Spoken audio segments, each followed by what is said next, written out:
Okay. Parts of స్పీచ్‌లో భాగంగా మనం last క్లాస్‌లో అడ్జెక్టివ్ వరకు చెప్పుకున్నాం గదా! సో, ఇప్పటి వరకు మనం నౌన్, ప్రొనౌన్, వర్బ్, అడ్వర్బ్ తర్వాత అడ్జెక్టివ్, ప్రిపోజిషన్ వరకు చెప్పుకున్నాం. ఇంకా లాస్ట్ 2 ఉన్నాయండి. Conjunction, interjection. ఈ 2 అయిపోతే మనకి పార్ట్స్ ఆఫ్ స్పీచ్ కంప్లీట్ అయినట్లే. సో, ఈ క్లాస్‌లో పార్ట్స్ ఆఫ్ స్పీచ్‌ని కంప్లీట్‌గా అయిపోగొట్టేద్దాం. సో, నెక్స్ట్ మన టాపిక్ వచ్చేసి కంజంక్షన్ అండి. సో, కంజంక్షన్ అంటే ఏంటి? కంజంక్షన్ అంటే సింపుల్. ఒక 2 పదాలని గాని, 2 వాక్యాలని గాని కలిపే ఒక వర్డ్‌ని కంజంక్షన్ అంటారనమాట. సో, ఇవి ఒక 2 పదాలని గాని, 2 వాక్యాలని గాని, 2 భాగాల్ని గాని కలిపేస్తాయన్నమాట. సో, అలా యూజ్ చేసే వాటిని కంజంక్షన్స్ అంటారనమాట. ఈ కంజంక్షన్‌లో రకాలు ఏమున్నాయో చూద్దాం. సో, కంజంక్షన్‌లో ఫస్ట్ రకం వచ్చేసి కోఆర్డినేటింగ్ కంజంక్షన్స్. ఈ కోఆర్డినేటింగ్ కంజంక్షన్స్ అనేవి 2 సమాన స్థాయి గల వాక్యాలని గాని, 2 సమాన స్థాయి గల పదాలని గాని, స్వతంత్ర వాక్యాలని గాని కలుపుతాయన్నమాట. ఇవి నార్మల్‌గా మనం యూజ్ చేసేవే. And, but, or, nor, for, yet అని. Just like I like tea and coffee అంటాం కదా! ఇక్కడ నాకు టీ అంటే ఇష్టము, కాఫీ అంటే ఇష్టము అని 2 రకాలుగా చెప్పొచ్చు. కాకపోతే 2 పదాలని కలిపి కూడా చెప్పొచ్చనమాట.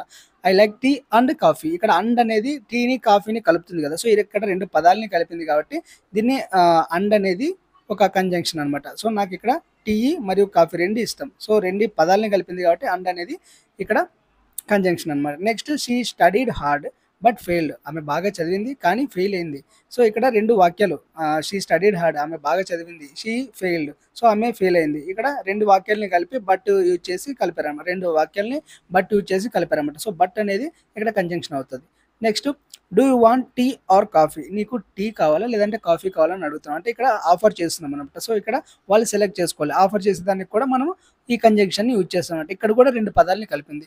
నీకు టీ ఆర్ కాఫీ? టీ కావాలా? ఆర్ కాఫీ కావాలా? 2 సార్లు అడగలేక ఒకేసారి అడుగుతాం. టీ ఆర్ కాఫీ అన్నట్టు.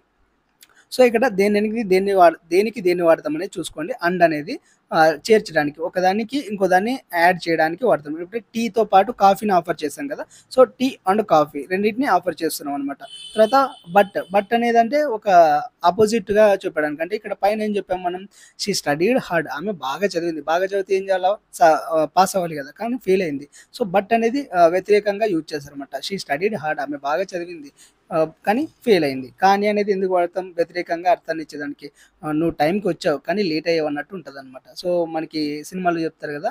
ఆపరేషన్ సక్సెస్ పేషెంట్ డైడ్ అని అట్లా అనమాట. So, operation success but patient was died ఇలా ఉంటదనమాట. సో, నెక్స్ట్ ఆర్ అనేది రెండిట్లో ఏదో ఒకటి సెలెక్ట్ చేసుకొని ఇందాక చెప్పాం కదా! Do you want tea or coffee అని పైన ఉంది కదా! సో, ఇక్కడ టీ ఆర్ కాఫీ అని ఉంది కాబట్టి ఆర్ అనేది 2 పదాలని కలిపిన ఆడ ఆఫర్ చేస్తుంది. టీ కావాలా? కాఫీ కావాలా? అని అడుగుతుందనమాట. సో, టీ, కాఫీలో రెండిట్లో ఏది కావాలని అడుగుతుంది కాబట్టి ఇక్కడ ఆర్ అనేది 2 ఎంపికలను సూచిస్తుంది కాబట్టి ఇలా రెండిట్లో ఏదో ఒకటి సెలెక్ట్ చేసుకోండి అని ఆఫర్ ఇచ్చేటప్పుడు ఆర్ అని యూజ్ చేస్తామనమాట. నెక్స్ట్ సో అనే దాన్ని ఫలితాన్ని యూజ్ చేస్తామనమాట. సో అనేది ఎక్కడ వాడతాం మనం? I was sick so I didn't attend the class అన్నట్టు. అంటే నేను జ్వరంతో బాధపడుతున్నాను. నేను క్లాస్‌కి అటెండ్ అయినాను. సో అనేది ఒక కారణాన్ని గాని దానివల్ల చూపిస్తాను. అంటే నేను జ్వరంతో ఉన్న ఫలితంగా నేను క్లాస్‌కి అటెండ్ కాలేకపోతున్నాను అని చెప్తామనమాట. ఈ ఫర్ అనేది కారణాన్ని చూపిస్తుంది. కారణం ఎందుకంటే I studied hard for getting job. అంటే మనం బాగా చదువుతున్నాం. ఎందుకు చదువుతున్నాం? జాబ్ కొట్టడానికి బాగా చదువుతున్నాం. We are studied hard for our job. So, job కోసం మనం గట్టిగా చదువుతున్నామనమాట. సో, ఇక్కడ ఫర్ అనేది ఆ కారణం. మనం ఎందుకు చదువుతున్నాం అనేది కారణాన్ని చెప్పడానికి ఫర్‌ని యూజ్ చేస్తామనమాట. Next subordinative conjunctions. Subordinative conjunction అంటే ఇక్కడ ఒక ఒక వాక్యం అనేది ఇంకో వాక్యం మీద డిపెండ్ అయి ఉంటదనమాట. సో, అలా డిపెండ్ అయినప్పుడు ఇలా సబార్డినేటివ్ కంజంక్షన్స్‌ని వాడతారనమాట. సో, దాంట్లో ఎగ్జాంపుల్స్ ఏమున్నాయంటే because, although, since, if, unless, while, as, before, after ఇలాంటివన్నీ ఉంటాయనమాట. సో, ఎలా యూజ్ చేస్తారు చూడండి. I stayed home because it was raining. So, ఇక్కడ ఆమె ఇంట్లోనే ఉంది. సో, ఎందుకుంది? బయట వర్షం పడుతుంది. ఇక్కడ బికాస్ అనేది మనకి అక్కడ సోతో కూడా రిలేట్ అవుతుందనమాట. సో, ఇక్కడ బికాస్‌ని ఎందుకు వాడారంటే ఇక్కడ ఇంకో రకంగా చూడొచ్చు. I stayed home for it was raining so I stayed home. I stayed at home. అంటే ఇక్కడ వర్షం పడుతుంది. సో, నేను ఇంట్లోనే ఉన్నాను అని చెప్పొచ్చు. ఇక్కడ అది ఏమవుతది? కోఆర్డినేటివ్ కంజంక్షన్ అవుతది. ఇక్కడ ఏమైంది? ఐ స్టేడ్ హోమ్ ఎందుకంటే ఇట్ వాస్ రైనింగ్ బికాస్ ఎందుకంటే ఎందువల్ల అంటే ఇట్ వాస్ రైనింగ్ అక్కడ వర్షం పడుతుంది కాబట్టి నేను ఇంట్లో ఉన్నా. ఇక్కడ ఇంట్లోనే ఉన్నా అనేది ఒక వాక్యము. వర్షం పడుతుంది అనేది ఇంకొక వాక్యం. 2 వాక్యాల్ని అంటే ఇంట్లో ఉండది ఎందుకంటే రైన్ పడుతుంది కాబట్టి అనేది వాక్యానికి సంబంధించింది కాబట్టి. సో, రిలేటెడ్ రిలేషన్ అనే దానికన్నా దీని మీద డిపెండ్ అయి ఉంటది. ఇక్కడ వాన పడుతుంది కాబట్టి ఇంట్లో ఉన్నాం. వాన పడకపోతే మనం బయటికెళ్ళిపోతాం గదా! సో, దాని మీద వాన పడిందా? పడలేదా? అనే దాని బయట డిపెండ్ అయింది కాబట్టి దీన్ని సబార్డినేటివ్ కంజంక్షన్ అంటామనమాట. సో, దీని ఆధీనంలో ఉంటది. వర్షం పడుతుందా? పడదా? అనే దాని మీద మనం వెళ్ళడం, ఉండడం ఉంటదనమాట. I stayed home because it was raining. So, వర్షం పడుతుండడం వల్ల నేను ఇంట్లో ఉన్నాను. సో, బికాస్ అనేది ఇక్కడ 2 వాక్యాల్ని కలిపేస్తుంది. అవి ఎలాంటి వాక్యాలంటే ఒకదాని మీద ఒకటి డిపెండ్ అయిన వాక్యాల్ని కాబట్టి ఇది మనకి సబార్డినేటివ్ కంజంక్షన్ అనమాట. నెక్స్ట్ ఆల్ త్రో అంటే అయినప్పటికీ అని అర్థం. So, all throw she was tired she continued working. ఆమె అలసిపోయినప్పటికీ పని చేస్తూనే ఉంది. ఇక్కడ ఆమె అలసిపోయింది, ఆమె పని చేస్తుంది అని చెప్తాం. కాకపోతే రెండిటిని కలిపి చెప్పడానికి ఆమె అలసిపోయినప్పటికీ పని చేస్తుంది అని చెప్తున్నాం కదా! సో, ఇక్కడ కూడా రెండిటికి సంబంధం ఉంది. ఆమె అలసిపోయింది కానీ పని చేస్తుంది అని చెప్తున్నాం కదా! ఆమె గురించి చెప్తున్నాం. కానీ ఆమె ఎంత గట్టిగా పని చేస్తుందో చెప్తున్నామన్నమాట. ఇక్కడ ఆల్ త్రూ అంటే అయినప్పటికీ అని అర్థం అనమాట. Next I will call you if I am free. నేను ఫ్రీగా ఉంటే మీకు కాల్ చేస్తాను. ఇక్కడ కండిషన్ అనమాట. ఇక కండిషన్ మనకి కోఆర్డినేట్‌లో కూడా మనం చెప్పుకున్నాం. సో, ఇక్కడ ఆహ్, సోని కూడా వాడొచ్చు. ఇక్కడ ఏమని వాడారు? I will call you if I am free. నేను ఫ్రీగా ఉంటే నీకు కాల్ చేస్తా. ఇదొక కండిషన్ అనమాట. సో, కండిషను అది ఉంటే మనకి రైన్‌లో బికాస్ అని ఉంది కదా! అలాంటి ఒక కండిషన్ ఇది కూడా. సో, కండిషన్స్ డిఫరెన్స్ కాబట్టి ఇక్కడ బికాస్ బదులు ఇఫ్ వాడామనమాట. I will call you if ఒకవేళ. అక్కడ ఏంటి? బికాస్ అంటే ఏంటి? బికాస్ అంటే ఎందువల్ల అని అడుగుతాం. ఇక్కడ ఇఫ్ అనేది ఒకవేళ, అయితే, కుదిరితే, వీలైతే ఇలాంటి వాటికి ఇఫ్ అని యూజ్ చేస్తాం అనమాట. I will call you if I am free. నా కండిషన్ అనమాట. నేను ఫ్రీగా ఉండడం అనేది ఆ కండిషన్ అవ్వచ్చు, అవ్వకపోవచ్చు. ఉంటే మాత్రం నేను కాల్ చేస్తాను అని చెప్పినట్లు. సో, ఇక్కడ బికాస్ అనేవి, సిన్స్ అనేవి కారణాన్ని యూజ్ చేస్తాయనమాట. అంటే ఎందుకు అలా జరిగింది? సో, ఎందుకు ఉండాల్సి వచ్చింది? ఎందుకు వెళ్ళాల్సి వచ్చింది? సో, ఇలాంటి కారణాలు తెలపడానికి బికాస్ గానీ, సిన్స్ గానీ వాడతారనమాట. సో, కండిషన్స్ ఇందాక చెప్పాం కదా! ఇఫ్ అని. అలాంటి ఇఫ్ కండిషన్స్ ఉండొచ్చు, చేయొచ్చు, చేయకపోవచ్చు, చెప్పొచ్చు, చెప్పకపోవచ్చు, వెళ్ళొచ్చు, వెళ్ళకపోవచ్చు. ఇలాంటి కండిషన్స్ ఉంటే ఇఫ్ గానీ, అన్‌లెస్ గానీ వాడతారనమాట. నెక్స్ట్ వ్యతిరేకత. అంటే ఆమె ఇక్కడ పైన చెప్పాం కదా! ఆల్‌తో షీ వాస్ టైర్డ్. ఆమె బాగా అలసిపోయింది. కాకపోతే పని చేస్తుంది. సో, వ్యతిరేకమైన కండిషన్స్ ఉన్నా కూడా ఒక పని జరుగుతుంది, లేదంటే ఒక వర్క్ జరిగింది అనే ఒక వర్క్ కంప్లీట్ అయింది అని చెప్పడానికి దీన్ని వాడతారనమాట. ఆల్ త్రూ గానీ, త్రూ గానీ. నెక్స్ట్ వెన్, బిఫోర్, ఆఫ్టర్ అంటే ఎప్పుడు సమయాన్ని సూచిస్తాయనమాట. సో, ఎప్పుడు జరిగింది, ఇంతకుముందు జరిగిందా, తర్వాత జరిగిందా అనే సమయాన్ని సూచిస్తే 2 వాక్యాలను కలిపితే దాన్ని అవి కూడా మనకి కోఆర్డినేటివ్ అవి కూడా మనకి సబార్డ్ సబా అవి కూడా మనకి సబార్డినేటింగ్ కంజంక్షన్స్ కిందకి వస్తాయన్నమాట. Next correlative conjunctions. So, correlative conjunctions అనేది రెండిటికి ఈక్వల్ ప్రియారిటీ ఉంటది. మనకి మామూలుగా ఎయిదర్ నార్, నైదర్ నార్ అని, లేదంటే బోత్ అని, నాట్ ఓన్లీ అని, బట్ ఆల్సో అని ఇలాంటివి వాడతాం కదా! ఇలాంటివి కూడా కంజంక్షన్స్ అనమాట. ఇవి రెండిటికి ఈక్వల్ ప్రియారిటీ వస్తది. ఎలా అంటే కింద ఒక ఎగ్జాంపుల్ చూడండి. You can either stay or leave. మీరు ఉండొచ్చు, లేదంటే వెళ్ళిపోవచ్చు. అంటే రెండిటికి ఈక్వల్ ప్రియారిటీ ఉందన్నమాట ఇక్కడ. So, you can either stay or leave అంటే ఇక్కడే ఉండొచ్చు, లేదంటే వెళ్ళిపోవచ్చు. రెండిటికి. ఇక్కడ both Rama and Sita are coming అంటే ఇద్దరు వచ్చారు. ఎవరెవరు? రాముడు వచ్చాడు, సీత వచ్చింది. సో, ఇద్దరికి కూడా ఈక్వల్ ప్రియారిటీ ఉంది. She is not only intelligent but also kind. ఆమె తెలివిగలది మాత్రమే కాదు, ఆమె దయగలది కూడా అని చెప్పారు. సో, ఇక్కడ ఇంటెలిజెంట్ అనేది, దయగలది అంటే కైండ్ అనేది రెండిటికి ఆమె క్వాలిటీస్ అంటే ఈక్వల్ క్వాలిటీస్ అనమాట అవి.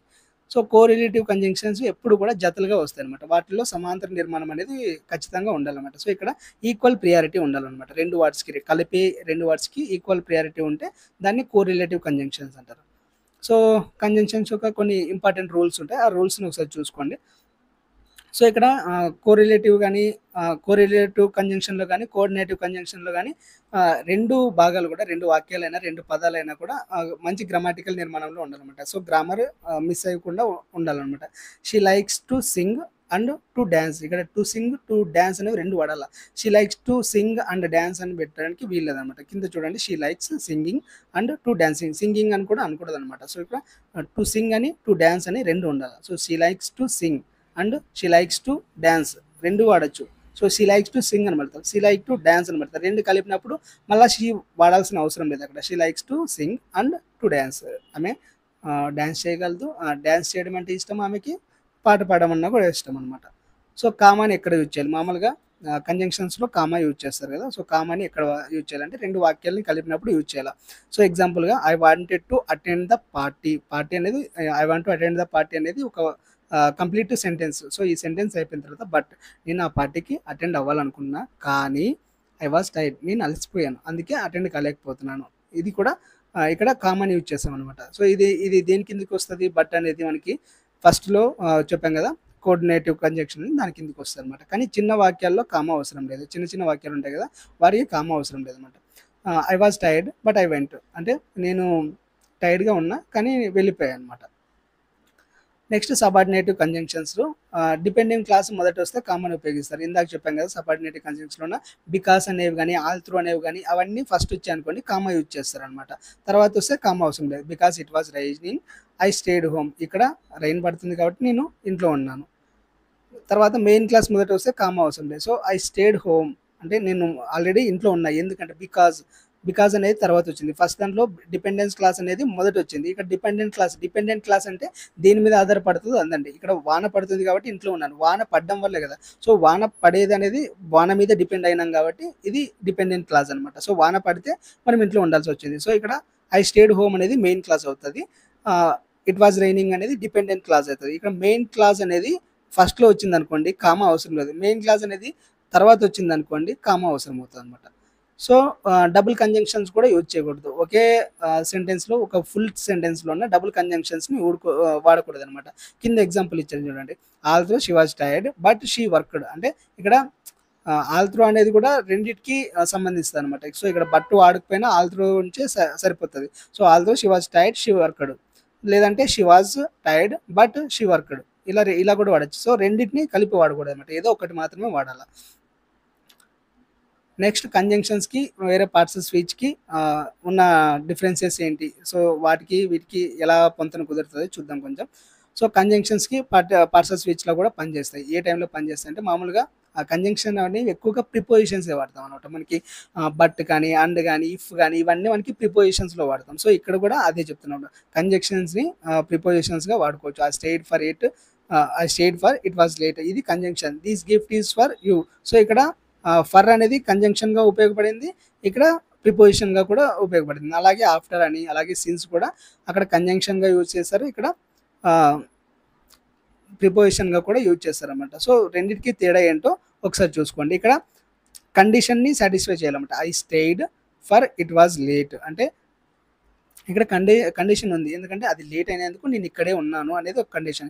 కింద ఏముంది? The gifts is for you. ఇక్కడ నీ కోసం, ఎవరి కోసం? నీ కోసం అని చెప్పడానికి తీసుకొచ్చారు. ఇక్కడ 2 సెంటెన్స్‌ని గాని, 2 వర్డ్స్‌ని గాని కలపడానికి ఫర్‌ని యూజ్ చేయలేదన్నమాట. సో, అలాంటి టైంలో ఇది ప్రిపోజిషన్ అవుతది. 2 సెంటెన్సెస్‌ని కానీ, లేదంటే 2 వాక్యాలని గాని 2 పదాలని గాని కలపడానికి యూజ్ చేస్తే ఆ ఫర్ అనేది మనకి కంజంక్షన్ అవుతది. ఇక్కడ కూడా అంతే ఆఫ్టర్ అయినా గాని. I left after she arrived. అంటే ఇక్కడ ఆమె వచ్చిన తర్వాత నేను వెళ్ళిపోయాను. I left after her arrival. అంటే నేను ఆమె వస్తుందని వెళ్ళాను. సో, ఆమె వస్తుందని వెళ్ళడం వేరు. ఆమె వచ్చింది తర్వాత వెళ్ళడం వేరనమాట. ఇది కొంచెం కన్‌ఫ్యూజ్ అవుతది. I left after she arrived. నేను వెళ్ళిపోయాను. ఆమె వచ్చిన తర్వాత. సో, ఆమె వచ్చింది, నేను వెళ్ళిపోయాను. ఇది 2 వర్డ్స్ కాబట్టి 2 వాక్యాలు కాబట్టి ఇక్కడ ఆఫ్టర్ అనేది కంజంక్షన్‌గా యూజ్ చేస్తది. I left after her arrival. ఆమె వెళ్ళడానికి నేను వెళ్ళాను అంటే ఇక్కడ ఆమె కోసం వెళ్ళాలని చెప్తుంది కాబట్టి ఆఫ్టర్ అనేది ప్రిపోజిషన్‌గా యూజ్ అవుతుందనమాట. నెక్స్ట్ సిన్స్ కూడా అంతే. I have been busy since I started. నేను మొదలుపెట్టినప్పటి నుంచి నేను బిజీగానే ఉన్నాను అని చెప్తున్నాడు ఇక్కడ. అంటే ఇక్కడ 2 ఉన్నాయి. ఐ హావ్ బీన్ బిజీ తర్వాత ఐ స్టార్టెడ్ 2 ఉన్నాయి. సో, ఇక్కడ 2 పదాలను కలిపింది కాబట్టి సిన్స్ అనేది కంజంక్షన్ అవుతది. ప్రిపోజిషన్‌లో ఎట్లుంటది? I have been busy since morning. నేను మార్నింగ్ నుండి ఇక్కడ మార్నింగ్ నుండి బిజీగానే ఉన్నాను అని చెప్తుంది. ఎప్పటినుంచి? మార్నింగ్ నుంచి. సో, ఇది ప్రిపోజిషన్ కిందకి వస్తదనమాట. సో, ఇది మనకి కంజంక్షన్స్. ఈ కంజంక్షన్స్ కింద మనకి కొన్ని క్వెషన్స్ కూడా ఇచ్చాను. సో, వాటిని ప్రాక్టీస్ చేయండి. సో, తర్వాత మనకి నెక్స్ట్ వచ్చేసి ఇంటర్జెక్షన్స్ అనేవి మామూలుగా ఏదైనా ఒక ఆశ్చర్యాన్ని కలిగించే విషయాన్ని గానీ, బాగా సంతోషమే వచ్చిన విషయాన్ని గానీ, లేదంటే మంచి బాధపడిన విషయం గానీ, ఇలాంటి వాటిని ఎక్స్‌ప్రెస్ చేయడానికి యూజ్ చేస్తారనమాట. సో, మన ఫీలింగ్స్‌ని, మన పెయిన్‌ని, మన సంతోషాన్ని వ్యక్తపరచడానికి యూజ్ చేసే వాటిని ఇంటర్జెక్షన్స్ అంటారు. సో, ఇంటర్జెక్షన్స్‌లో కొన్ని లక్షణాలుంటాయనమాట. సో, మనకి ఆనందం వచ్చినా, బాధొచ్చినా, ఆశ్చర్యం వేసినా ఇవి వీటిని ఉపయోగిస్తారన్నమాట. ఇవి చాలా చిన్నగా ఉంటాయి. ఈ ఒక చిన్న పదాలన్నమాట ఇవి. ఈ పదాల చివర కామ గాని లేదంటే అపాస్ట్రఫీ ఇది ఆశ్చర్యార్థకం గుర్తు అంటారు కదా! ఇవి ఉంటాయన్నమాట. ఎగ్జాంపుల్‌గా ఓహ్! వాట్ ఎ వ్యూ అంటాం కదా! So, oh! అనేది వావ్ అంటారు కదా! So, wow! What a view అంటారనుకో. వావ్ అనేది ఆశ్చర్యంగా ఉంటది. అంటే ఆ దృశ్యాన్ని చూసి ఆనందంగా వావ్ అన్నారనమాట. కింద ఇంకొకటి ఉంది చూడండి. Oh! I forgot my key oh! I forgot my keys అని అన్నారనుకో. ఓహ్! అంటే నేను మర్చిపోయాను. అయ్యో! నేను మర్చిపోయాను గదా! అన్నట్లు అయ్యో! అనేది ఒక ఆశ్చర్యార్థకం కాదు. చిన్న డిసప్పాయింట్‌మెంట్ అనే ఉద్దేశ్యంతో వాడతారనమాట. సో, ఇంటర్జెక్షన్స్‌లో కూడా రకాలున్నాయి. ఇందులోన ఆనందాన్ని వ్యక్తపరిచే ఇంటర్జెక్షన్స్ ఉంటాయి. దాంట్లో హుర్రే! నేను గెలిచాను. Wow! What a beautiful view. తర్వాత అని అట్లా ఉంటాయి కదా! ఏదో సంతోషాన్ని వ్యక్తపరిచే విధంగా ఉంటాయన్నమాట. హుర్రే గాని, వావ్ అని, అని గాని కొంచెంమంది అరుస్తుంటారు కదా! మనం ఏవైనా మీమ్స్‌లో కూడా చూస్తుంటాం. Hurray! V one the match. Wow! This is amazing ఇలాంటివి వాడతారనమాట. సో, వావ్ అనేది, హుర్రే అనేవి ఇక్కడ ఇంటర్జెక్షన్స్ అనమాట. ఇవి దేన్ని తెలియజేస్తాయి? ఆనందాన్ని తెలియజేస్తాయి. ఇవి కొంచెం ఇంపార్టెంట్ చూడండి. ఇవి దాంట్లో అడిగారనమాట. ప్రీవియస్ దాంట్లో ఏమడిగారంటే గ్యాప్ ఇచ్చి అక్కడ ఇంటర్ కంజంక్షన్ సారీ ఇంటర్జెక్షన్ వస్తదని మనకు తెలుసు. కాకపోతే ఎటువంటి ఇంటర్జెక్షన్ వస్తదని మనకు తెలీదనమాట. అక్కడ ఒకటి హుర్రే అని ఇస్తాడు. ఒకటి వావ్ అని ఇస్తాడు. ఒకటి హో అని ఇస్తాడు. ఇంకోటి వాట్ రియలీ అని ఇట్లాంటివి కూడా ఇస్తాడనమాట. సో, వీటిలో అన్నీ ఒకేలాగే ఉంటాయి. మనకి దేంట్లో దేనికి పెట్టాలనేది మనకు తెలీదనమాట. సో, ఇవన్నీ ఎక్కడ యూజ్ అవుతాయంటే ఇవన్నీ దేన్ని డిపెండ్ అయ్యి ఉంటాయంటే ఆ నెక్స్ట్ వర్డ్ ఉంటది. నెక్స్ట్ వాక్యం ఉంటది కదా! ఆ వాక్యాన్ని యూజ్ చేసుకొని వీటిని ఉపయోగించాలన్నమాట. ఆ వాక్యము సంతోషాన్ని వ్యక్తపరిచిందనుకోండి, హుర్రే గాని, వావ్ గాని, ఇప్పి గాని ఇలా అంటారు. హుర్రే! ఇప్పి, వావ్! ఇలాంటి వర్డ్స్ యూజ్ చేస్తారు. ఒకవేళ వాళ్ళకి దుఃఖం వచ్చింది. వాళ్ళు ఏడుస్తూ ఉన్నారనుకోండి. అలాంటి టైంలో మనకి హో, అలా ఇలాంటి వర్డ్స్ వస్తాయన్నమాట. హి ఈజ్ నో మోర్ అతను ఇంకా లేడు. నేను పరీక్షల్లో ఫెయిల్ అయ్యాను. ఓహ్! సారీ ఇలాంటివి వస్తాయన్నమాట. నెక్స్ట్ సర్ప్రైజ్‌కి సంబంధించి కొన్నుంటాయి. వాట్! నిజంగానా? రియల్లీ? అన్నట్లు ఒకటుంటాయన్నమాట. సో, ఇలా సర్ప్రైజ్ అయినప్పుడు కూడా కొన్నుంటాయి. సో, మనకిక్కడ దేని మీద డిపెండ్ అవుతుందంటే, ఆ ఫుల్ వాక్యం మీద డిపెండ్ అవుతుందన్నమాట. ఆ వాక్యంలోన ఏముంది? సర్ప్రైజ్ ఉందా? దుఃఖం ఉందా? ఆనందం ఉందా? దాన్ని బట్టి మనము ఈ ఇంటర్జెక్షన్స్‌ని వాడాలి. సో, ఇంటర్జెక్షన్స్‌లోనే రకాలున్నాయి చూడండి. ఫస్ట్ మనకి జాయ్ అంటే ఆనందానికి కలిగినప్పుడు వాడేవి హుర్రే అని, ఇప్పి అని ఇలాంటివి వాడతామనమాట. నెక్స్ట్ ఆహ్, సర్ప్రైజ్ అయినప్పుడు వావ్ అని వాడతాము. దుఃఖంలో ఉన్నప్పుడు అలా అని, ఓచ్ అని, హో అని వాడతారు. తర్వాత సర్ప్రైజ్‌లో ఉన్నప్పుడు వాట్, ఓహ్! రియల్లీ ఇలాంటి వర్డ్స్ వాడతారు. సో, నెక్స్ట్ పెయిన్‌లో ఉన్నప్పుడు ఓచ్, అన్నట్లు వాడతారనమాట. సో, ఇవన్నీ ఎక్స్‌ప్రెషన్స్ మనం వేరే అనుకున్నా కూడా ఇవి ఎక్స్‌ప్రెషన్స్ అనమాట. వాళ్ళ ఫీలింగ్స్‌ని తెలియజేస్తాయి. సో, ఈ పార్ట్స్ ఆఫ్ స్పీచ్‌లో కొంచెం భిన్నంగా ఉంటాయన్నమాట ఇవి. కాకపోతే వీటిని ఈజీగా గుర్తుపట్టొచ్చు, ఈజీగా పెట్టొచ్చు. కాకపోతే ఎక్కడ ఏది పెట్టాలనేది తెలిస్తే చాలు మనకి అంతే. సో, కొన్ని అటెన్షన్ కోసం ఉంటాయి. హాయ్, హలో, లిజన్ వినండి, నమస్తే ఇలాంటివి కూడా ఇంటర్జెక్షన్ కిందకే వస్తాయన్నమాట. సో, ఇంటర్జెక్షన్స్‌లో కొన్ని హ్మ్.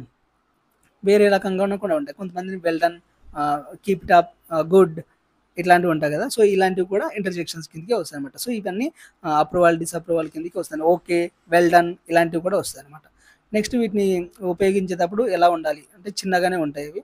ఆహ్, తర్వాత వాక్యం ఫస్ట్‌లో గాని, మధ్య చివరిలో గాని ఉండొచ్చు ఇవి. ఓహ్! ఐ ఫర్గాట్ అని, లేదంటే ఐ ఫర్గాట్ మై కీస్ అని ఎక్కడైనా ఉండొచ్చు. కాకపోతే ఆ ఎక్స్‌ప్రెషన్‌ని మనం అర్థం చేసుకోగలగాలనమాట. సో, అది మధ్యలో అయినా ఉండొచ్చు, ఫస్ట్‌లో అయినా ఉండొచ్చనమాట. నెక్స్ట్ కొన్ని రూల్స్ ఉంటాయి. ఇంపార్టెంట్ రూల్స్ ఉంటాయి. సో, ఆ దీనికి గ్రామాటికల్ సంబంధం ఏం లేదు. సో, ఇంటర్జెక్షన్స్ అనేవి ఒక ఎక్స్‌ప్రెషన్‌ని యూజ్ చేయడానికి, సంతోషాన్ని, బాధని గాని యూజ్ చేయడానికి యూజ్ చేస్తారనమాట. సో, ఇవి ఎక్కువ ఇన్‌ఫార్మల్ యూసేజ్‌లోనే యూజ్ చేస్తారనమాట. ఫార్మల్ యూసేజ్‌లో ఉండవనమాట. సో, ఇన్‌ఫార్మల్ యూసేజ్‌గానే ఉపయోగపడతాయి. సో, ఫిక్స్డ్ ఫార్మ్ అనేది ఒకటి ఉండదనమాట వీటికి. సో, ఇవి మనకి ఇంటర్జెక్షన్స్. ఇంటర్జెక్షన్స్‌లో ఇంపార్టెంట్ ఏంటి? ఇక్కడ ఏమి గుర్తుపెట్టుకోవాలంటే మనము ఆ వాక్యాన్ని చదివి, ఆ వాక్యం ఎలాంటి వాక్యం? ఆ వాక్యంలో వాళ్ళు సర్ప్రైజ్ అయ్యారా? ఆనందపడ్డారా? సాడ్‌గా ఉన్నారా? లేదంటే దుఃఖంలో ఉన్నారా? ఏదో ఒకటి అక్కడ ఆ వాక్యాన్ని పట్టి మనం కింద ఆప్షన్స్‌లోనే మనకి వావ్ అంటే వావ్ అని, ఓ అంటే ఓ అని, హుర్రే అని, లేదంటే వాట్ అని, రియల్లీ అని ఇలా ఉంటాయన్నమాట. ఆ వాక్యాన్ని పట్టి మనం అక్కడ ఏ ఇంటర్జెక్షన్ వస్తదో మనం చూసుకోవాలన్నమాట. సో, ఇది మనకి ఇంటర్జెక్షన్. దీంతో మనకి పార్ట్స్ స్పీచ్ అన్నీ అయిపోయాయి. నెక్స్ట్ క్లాస్‌లోన మిగిలిన గ్రామాటిక్ పార్ట్ అంతా చెప్పుకుందాం. దీంతో పాటు డైలీ మార్నింగ్ మనం అక్కడ వొకాబులరీ చూసేసుకుందాం. సో, వొకాబులరీ మనకిప్పుడు సినోనియమ్స్, అనోనియమ్స్ నేర్చుకున్నాం కదా! దీని తర్వాత ఈడియమ్స్ కూడా పెడతా. సో, ఈడియమ్స్ కూడా నేర్చుకుందాం. ప్రతీదీ నేర్చుకుంటే ఒకసారి రివిజన్ చేయండి. ఇంతవరకు దాదాపు ఒక 80 పదాలేమో పెట్టింటా నేను. 80 పదాలు, ప్రతి పదంలోన సినోనియం, అనోనియమ్స్ మళ్ళా వాటికి ఒక్కొక్కటి 4, 4 వర్డ్స్ ఉన్నాయి. సో, ఒక పదం నేర్చుకుంటే మనకి 9 పదాలు ఈజీగా వస్తాయి. సో, 9 ఇంటూ 80 720 పదాలు ఉన్నాయి ఇప్పుడు దాంట్లో. సో, 700 పదాలని మనం ఖచ్చితంగా నేర్చుకున్నాం అనుకోండి, ఏదో ఒక్కటన్నా తగులుతుందండి. మనకి సినోనియమ్స్, అనోనియమ్స్ వస్తే 2 వస్తాయి. మనం ఆల్మోస్ట్ ఒక 1000 పదాలని నేర్చేసుకొని వెళ్ళిపోదాం. చూద్దాం ఎన్నన్నారా అని. ఓకేనా? Thank you for watching. Tata. So, ఎవరైనా జాయిన్ అవ్వాలనుకుంటే జాయిన్ అవ్వండి. లేదంటే ఇలాగే ఫ్రీ క్లాసెస్ డైలీ ఇదే టైంకి వస్తాయి. సో, ఈ టైంకి ఖచ్చితంగా ఉండండి, చూడండి. నోట్స్ రాసుకోవాలనుకుంటే రాసుకోండి. లేదంటే జాయిన్ అవ్వండి అంతే. Thank you for watching. Tata. And కొంతమందికి మెంబర్షిప్ ఎలాగ తీసుకోవాలో తెలియదు అంటున్నారు. వాళ్ళ కోసం చెప్తున్నా. మామూలుగా ఇప్పుడు మీరు ఛానల్ ఓపెన్ చేస్తే మీకు సబ్స్క్రైబ్ బటన్ ఉంటుంది కదా! సబ్స్క్రైబ్ బటన్ పక్కనే జాయిన్ బటన్ ఉంటుందండి. సో, జాయిన్ బటన్ క్లిక్ చేస్తే మీకు అక్కడ 2 ఆప్షన్స్ ఉంటాయి. 89 అని 189 అని. సో, మీ ఇష్టం ఏదైనా తీసుకోవచ్చు. సో, 89 అయినా తీసుకోవచ్చు, 189 అయినా తీసుకోవచ్చు. సో, ఏదో ఒకటి క్లిక్ చేస్తే దాంట్లో పేమెంట్ అడుగుతుంది. సో, ఫోన్‌పే, పేటిఎం లేదంటే కార్డ్స్ ద్వారా కూడా మీరు ఏటీఎం కార్డ్, డెబిట్ కార్డ్స్ ద్వారా కూడా పే చేయొచ్చు. సో, పే చేస్తే మీకు మెంబర్షిప్ యాక్టివేట్ అవుతుంది. సో, మెంబర్షిప్‌లో ఉండే వీడియోస్ అన్నీ మీరు చూసుకోవచ్చు అనమాట. దాంతోపాటు ఆ మెంబర్షిప్ ట్యాబ్‌లోనే మనకి టెలిగ్రామ్ లింక్ ప్రొవైడ్ చేస్తాను. దాంట్లో టెలిగ్రామ్‌లో కూడా జాయిన్ అవ్వచ్చు అనమాట. సో, తీసుకోవాలనుకున్న వాళ్ళు ఇలా తీసుకోండి. ఓకేనా? Thank you.